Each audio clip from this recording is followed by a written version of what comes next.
الشيطان الرجيم بسم الله الرحمن الرحيم وبه نستعين وقال رسول الله صلى الله عليه وآله وسلم إنه قد أقبل إليكم شهر الله بالبركة والرحمة والمغفرة۔ رسول اللہ صلی اللہ علیہ وآلہ وسلم کا ارشاد گرامی ہے کہ یہ بابرکت ماہ مبارک رمضان تمہاری طرف رخ کر رہا ہے، یعنی اقبال کر رہا ہے۔ تو جب رخ کرے، اقبال کرے تو ہمیں استقبال کرنا چاہیے۔ یہ ماہ اپنے ساتھ 3 خصوصیات و صفات لے کر آ رہے ہیں خدا کے بندوں کے لیے۔ وہ 3 صفات رحمت ہے، برکت ہے اور مغفرت ہے۔ یہ وہ 3 چیز ہے جو ہمارے روح انسان کے لیے ضروری ہے، روح انسان کے لیے اساسی ہے، بنیادی چیزیں ہیں۔ برکت کے ذریعے سے، رحمت کے ذریعے سے اور مغفرت کے ذریعے سے ہم اپنے روح کو مضبوط کرنا ہے، روح کو طاقت دینا ہے، کیونکہ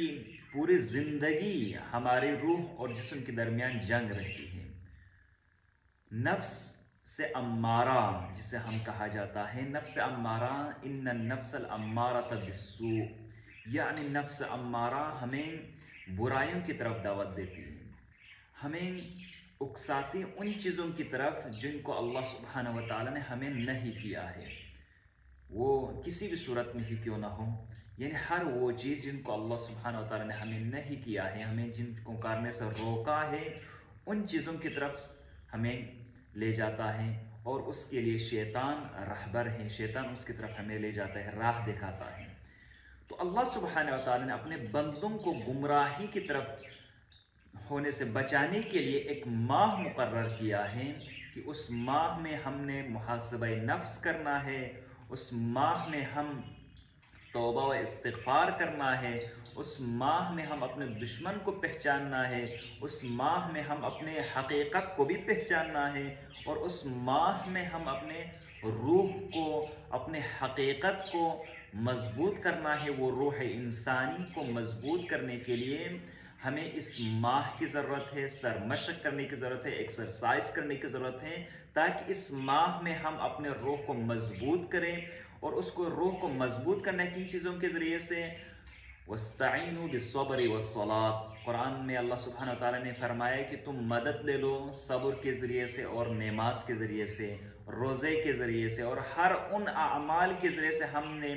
مدد لینا ہے اپنے روح کو مضبوط کرنے کے لیے کہ جن کو اللہ سبحانہ وتعالیٰ نے ہمیں کرنے کا حکم دیا ہے، اور ان چیزوں سے ہم نے اپنے آپ کو روکنا ہے کہ جن کو اللہ سبحانہ وتعالیٰ نے ہمیں نہیں فرمایا ہے۔ کہ اس ماہ میں سب سے بہترین فرصت ہے کہ ہم اپنے روح کو مضبوط کر سکیں۔ کیونکہ اللہ سبحانہ وتعالیٰ نے رسول اللہ صلی اللہ علیہ وسلم کے کلام میں یہ فرمایا، اللہ سبحانہ وتعالیٰ نے اس ماہ میں جو خصوصیات ذکر کیا ہے کہ اس ماہ کے بارے میں کہ شہر عند اللہ هو افضل الشہور، یعنی یہ ماہ اللہ کے نزدیک سب سے بہترین ماہ ہے، اور وہ ایام ہو افضل الایام، اور اس کا جو دن ہے وہ سب سے باقی دنوں سے بہترین دن ہے، ولیالہ افضل اللیالی، اور ان کی جو راتیں ہیں وہ باقی راتوں سے بہترین رات ہیں، وساعات وہ افضل الساعات، اور ان کی جو ٹائم ہے باقی یعنی مہینوں کے ٹائم سے بہت بہترین ٹائم ہے۔ کیونکہ اس مہینے میں اللہ سبحانہ وتعالیٰ نے برکت رکھا ہے۔ اس مہینے میں ایک آیہ کریمہ کی تلاوت جو کرے تو ختم قرآن کا ثواب اس کو اللہ سبحانہ وتعالیٰ یعنی اس کو دیا جائے گا۔ ہمارے کرام الکاتبین اس کے نامہ اعمال میں ایک ختم قرآن کا ثواب لکھا جائے گا۔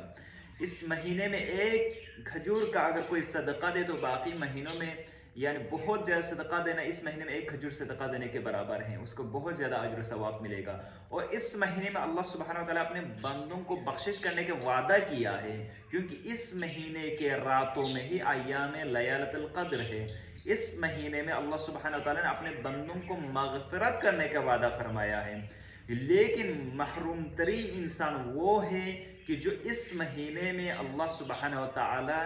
کہ اس دسترخوان سے فائدہ نہ اٹھائیں، اس مہینے سے فائدہ نہ اٹھائیں، اور اس مہینے میں اگر کسی کو مغفرت نہ ملے، برکت نہ ملے، رحمت سے محروم رہے تو اس سے زیادہ محروم کوئی نہیں ہے۔ تو اس مہینے میں سب سے پہلے ہمیں اس مہینے کے تقدس کا پتہ چلے، اس مہینے کے فضیلت کا پتہ چلے اور اس مہینے کی اہمیت کا ہمیں اندازہ ہو، پھر ہمیں اس مہینے سے استفادہ کرنا ہے اور اپنے روح کو مستحکم کرنا ہے تقوی الہی کے ذریعے سے، تاکہ اس مہینے میں ہم زیادہ سے زیادہ استفادہ کر سکیں، کیونکہ الفرصت تمر مر السحاب، فرصت انسان کو ایک دفعہ ملتی ہے، جس سے کہ یعنی سال میں ایک دفعہ ہمیں یہ موقع میسر ہوتا ہے اللہ سبحانہ و تعالیٰ کی طرف سے، لیکن آنے والے سال میں ہمیں معلوم نہیں، ہم کوئی بھی نہیں کہہ سکتے کہ آنے والے ماہ رمضان میں ہم میں سے کوئی زندہ رہیں گے یا نہیں رہیں گے۔ اسی لیے اس مہینے میں ہمیں بہت زیادہ استفادہ کرنے کی ضرورت ہے، تاکہ ہم تقوی الہی کے ذریعے سے اپنے روح کو مضبوط کریں اور ایمان کو مضبوط کریں، تاکہ ہم مقصد خلقت انسانی کی جس کو اللہ سبحانہ و تعالیٰ نے شرط اساسی قرار دیا کہ وہ مقصد، وہ اہداف کہ جس کے لیے ہمیں اللہ نے خلق کیا ہے، وہ ہے اللہ کی معرفت، اللہ کی بندگی، وہ اس سے مراد ہے کہ اپنے روح کو مضبوط کرنا، تاکہ ہم بندگی خدا کہنے کے لائق ہوں، اور اس کا اجر ثواب اللہ سبحانہ و تعالیٰ نے ظاہری طور پر جنت رکھا ہے، لیکن حقیقت میں اللہ سبحانہ و تعالیٰ خود اس کو ملے گا کہ جو اپنے روح کو مضبوط کرے۔